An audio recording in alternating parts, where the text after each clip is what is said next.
The message was, we are going to hit you at your headquarters. So essentially the new normal or the new red line was that the cost will be imposed by hitting you at your base. We will hit you where it hurts the most. So I think all put together, all these three vectors or three objectives from the Indian perspective has been met.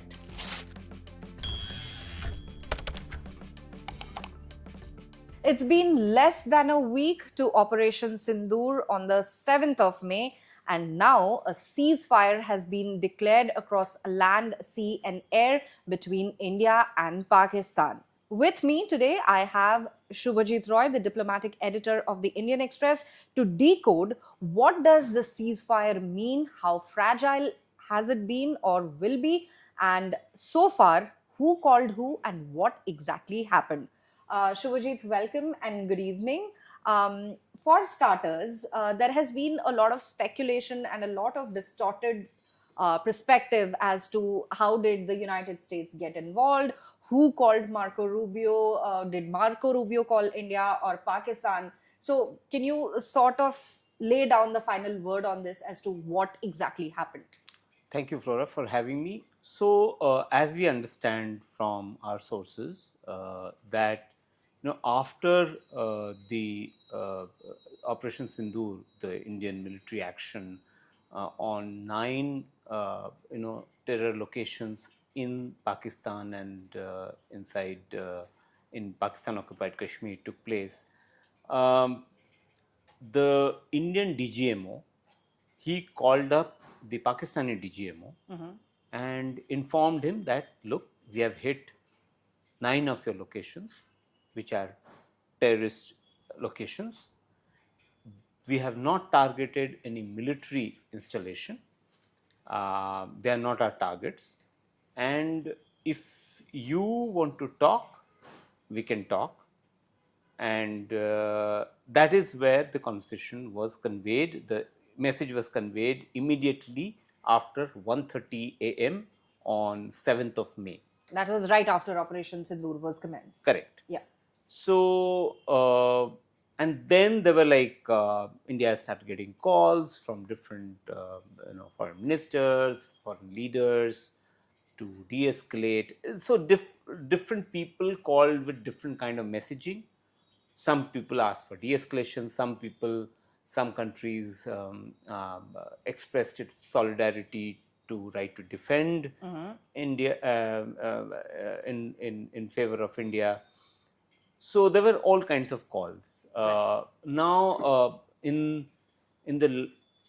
on the 9th of May at night, Vice President J.D. Vance, US Vice President J.D. Vance, he called up Prime Minister Modi, right, and said that we have intelligence and information that Pakistan would attack at a very high scale and would want to cause damage to India.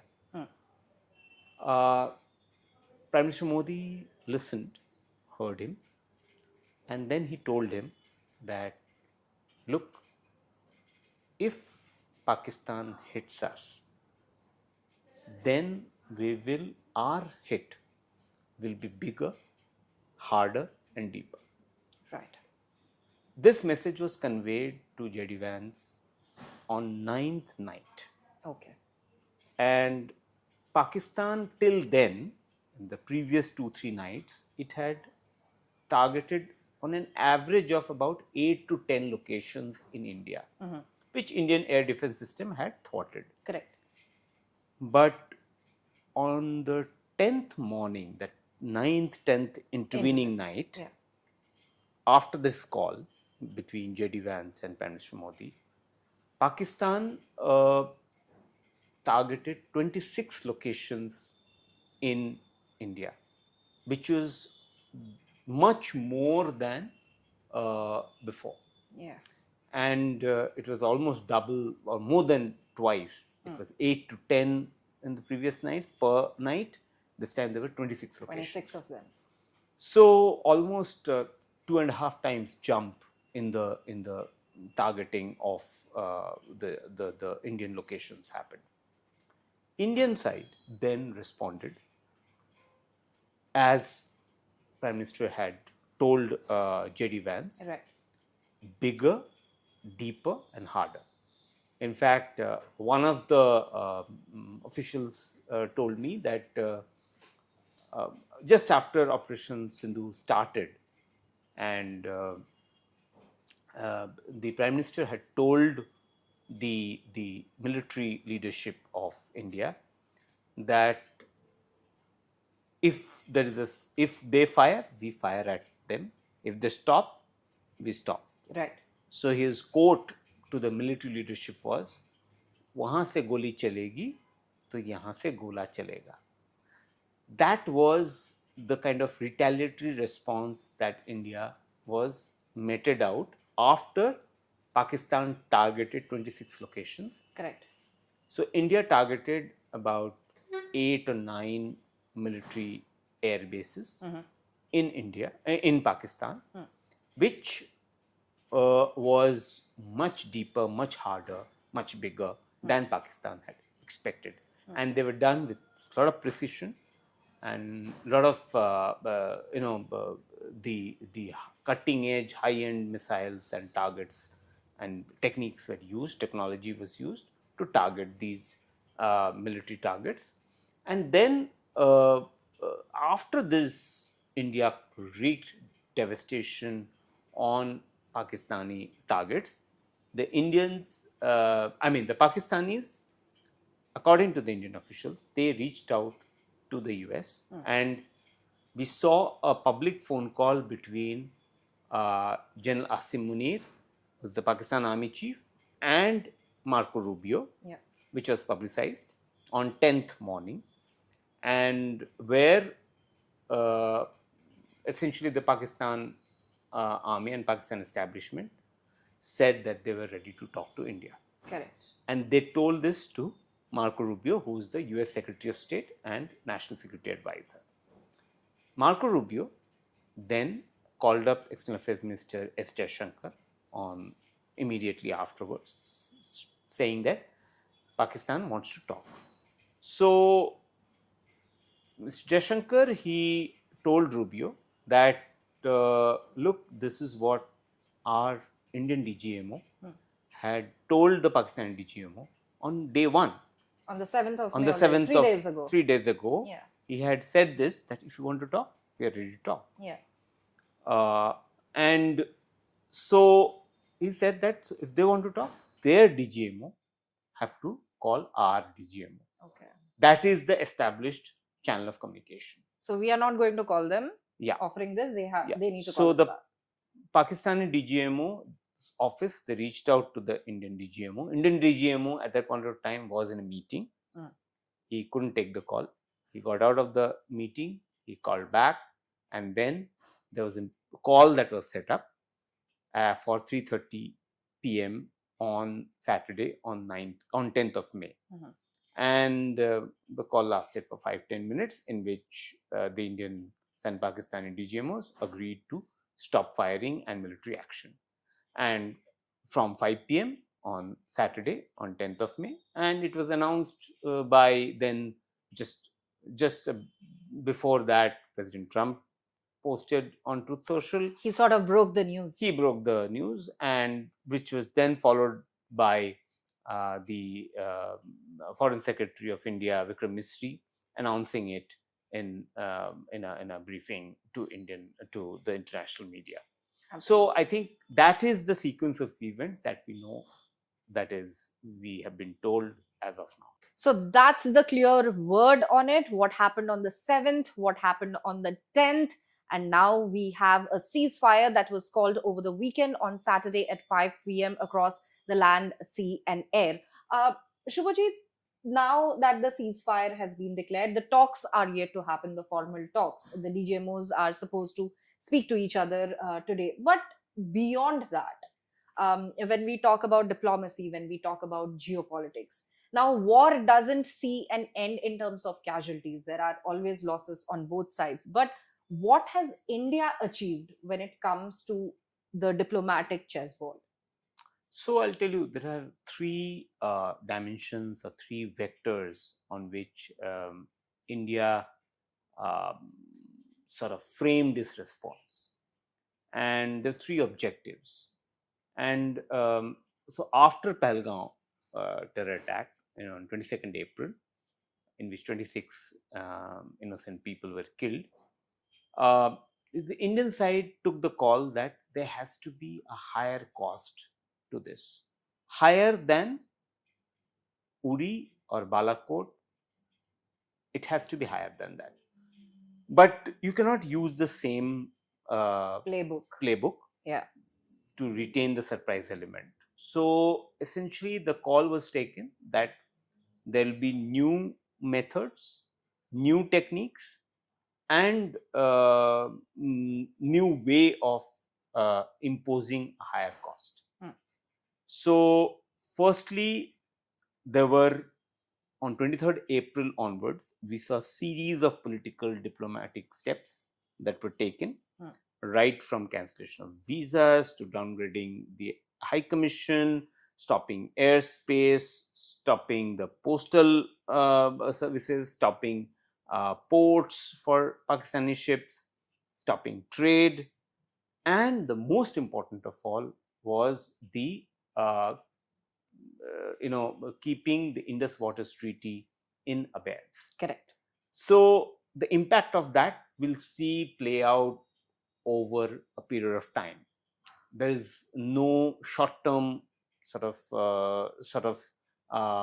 way to weaponize a flow of water, because India has to build its capacity and all of that. But I think over a period of time, that is the intent of the government, to build infrastructure so that they can use the water and then divert water as well. That was the political aspect, political vector of the Indian response. Correct. The second was the military response. That the military response has to be a pretty high response. And when it targeted 9 terror locations, it was not just some random terror camp. The message was, we are going to hit you at your headquarters. So essentially the new normal or the new red line was that the cost will be imposed by hitting you at your base. So Lashkar-e-Taiba's headquarters are in Muridke, Jaish-e-Mohammed's headquarters are in Bahawalpur, and Muzaffarabad is also a key terror infrastructure facility. So I think of the 9 locations, we see these 3 are very key to the terror infrastructure industry in Pakistan. Correct. So optics wise and visibility wise, I think it was a message to the Pakistan's terror infrastructure ecosystem that we are going to hit you at where it hurts you most. Correct. So that was the second sort of military objective, and what we saw over 4 days, that the Indian military superiority, technological superiority, the gap was very visible according to the Indian assessment. Obviously, they have not shared the details of what is the kind of equipment used and all of that in great detail, because of operational reasons, security reasons, because it's an ongoing operation. It's an ongoing situation till now. Although there's been a pause, but we are in a state of alertness, readiness as well. Definitely. So that's why they have not shared, but that is what the military objective was. The third was psychological. The psychological import is tied to the political and the military aspects, and it says essentially 2 things it means. One is that there will be a higher cost to whenever you conduct a cross-border terrorist act. And second is, we will hit you where it hurts the most. Correct. So I think all put together, all these 3 vectors or 3 objectives from the Indian perspective has been met. And that's why once these objectives, three objectives were met, and the Pakistan side reached out, firstly through the Americans and then directly, then the Indian side decided to stop the war, stop the military action and stop the firing at that point of time. So I think that is where that is what the overall military objectives, political objectives and psychological objectives having been achieved, India took the call and did not escalate further. Right. Shubhajit, what is the road ahead now for India, for Pakistan? With 25 years of experience you have had in covering both the countries closely, what is the road ahead for the two of them? I think we'll have to see one thing that the government has sort of clearly indicated, that the threshold is of for terror attack is pretty low right now. So as the Indian government officials told me that the if they hit us, we hit back at them. If they stop, we stop. Any terror attack will be seen as an act of war. Okay. That is the new red line, the new normal that India has set. So essentially, it means that if there is a terror attack tomorrow, then the response will be, there will be a higher cost, and what I said earlier in terms of psychological impact, a higher cost will be imposed, and there will be a sort of response at your home, at your base, in the terrorist infrastructure. That is what currently the Indian approach is. So we'll have to see how Pakistan behaves and the terror groups from this country behave, and accordingly we will see how it plays out. Correct. Shubhajit, before I let you go, one last thing. In your experience, how fragile do you think this ceasefire is, or is it not?